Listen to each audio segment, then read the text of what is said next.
आपके यहाँ पर टाटा कम्युनिकेशंस पर कोई व्यू है क्या? किस तरीके का मूव इस स्टॉक ने देखा है 1200 से 1600 one way?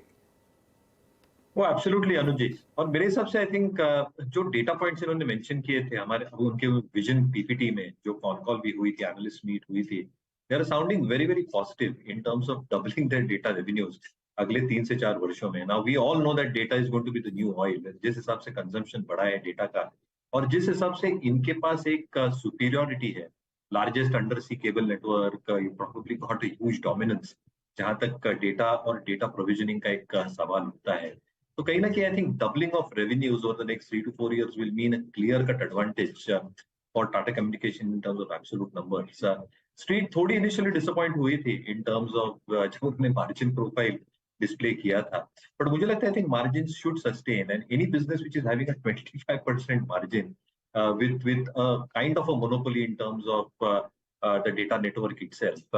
I think superiority of earnings will keep on reflecting on the bottom line as well. तो मुझे लगता है कि ये स्ट्रेट भाग के चल रहा है कि ये doubling of revenues, margin at 25%, ये क्लियर एडवांटेज देंगे टाटा कम्युनिकेशंस को within the larger space of telecommunications itself. और जितना ये केपेक्स कर रहे हैं over the next few years as well, I think that should also incrementally start benefiting substantially in terms of more cash coming through as capex fructifies, और इसके वजह से रिटर्न रेशियोज पे भी पॉजिटिव प्रभाव आता है। तो मुझे लगता है और हमें लगता है रादर है टोनी मोमेंटम बरकरार रहेगा, जिसके पास है बिल्कुल मोमेंटम राइड करना चाहिए।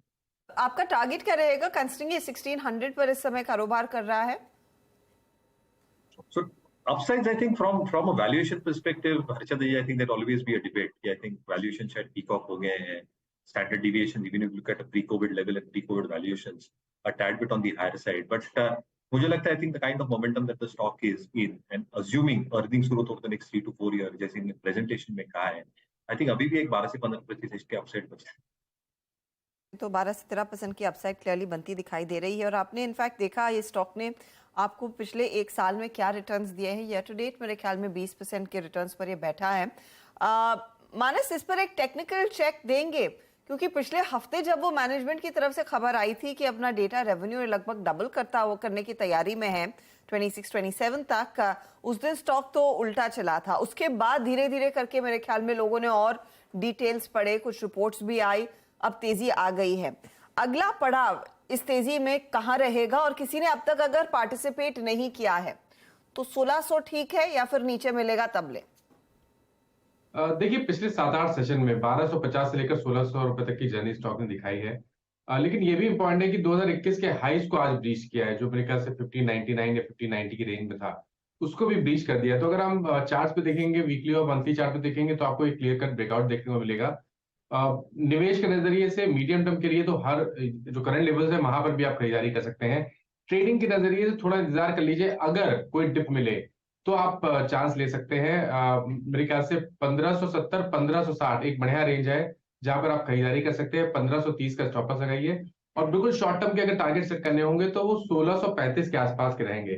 अगर आप उस करेक्शन का वेट नहीं करना चाहते हैं तो सबसे अच्छा तरीका ये है इस तेजी को खेलने का कि 1600 को कॉल ऑप्शन ले लीजिए। 49 रुपीज पे ट्रेड हो रहा है, यहाँ पर आप 24 रुपए के स्टॉप लॉस से आप पोजीशन बना के रखिए।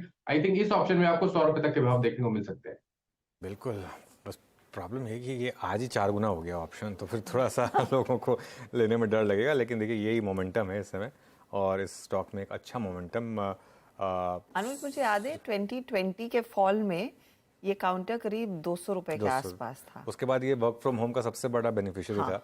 बड़ी रैली आई थी उसके बाद इसमें। और ये अर्स्टवाइल BSNL, जो लोगों को याद हो, विदेश संचार निगम लिमिटेड। अच्छा, मुझे पता नहीं आपको याद है या नहीं है, एक टाइम पे इंटरनेट BSNL का ही हुआ करता था। वो मॉडेम से वो गंदी सी आवाज आती थी वो मतलब गंदी आवाज होती थी, लेकिन वो आवाज नहीं आया तो मतलब कनेक्शन नहीं हुआ, तो हम वेट करते थे कि वो आवाज आए। और वो 2 kbps की स्पीड आती थी। उस टाइम पे तो ऐसे इंटरनेट ऑन करना भी ऐसे लगता था कि क्या आपको मौका मिल गया। 2 किलोबाइट पर सेकंड की स्पीड आती थी।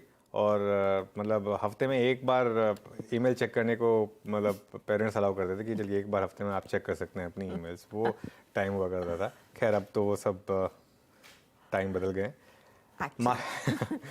मार्केट में वो जो